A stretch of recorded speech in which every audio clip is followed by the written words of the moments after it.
Another homeless encampment in Nashville is officially closed. There were more than 30 people living near the old TA truck stop a few blocks away from Nissan Stadium. Well, Metro says now everyone has found other housing. Well, now the state has their work cut out for them to clean it all up and make sure no one moves back in. News 2's Tori Gessner explains. The land is taped off and time is up.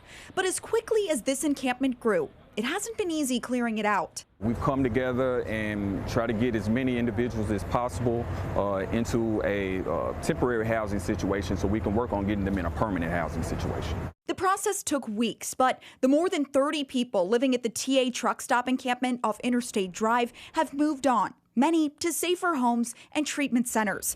What they left behind is now TDOT's responsibility to clean up. Our job here is to make sure that right-of-way is maintained. Bringing in a hazmat team, then heavy machinery to take out the trash and cut down vegetation. What we don't want is to make this a desirable place to camp or live or stay. So if we get rid of shade and trees and grass, all of those things. So, I mean, it's going to look pretty barren once we're done, but that's the point.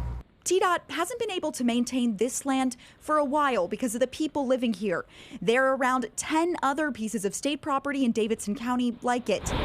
The Department of Transportation will wait on Metro to rehouse the homeless living in those encampments before moving in. The state's role is to just make sure that we're being good stewards of taxpayer dollars. An effort like this, you know, it's not cheap, but it's something that we have to make sure to work with Metro to be sensitive to these individuals and their condition and make sure that they are rehoused in a safe environment, and then we can continue to do our job. In Nashville, Tori Gessner, News 2.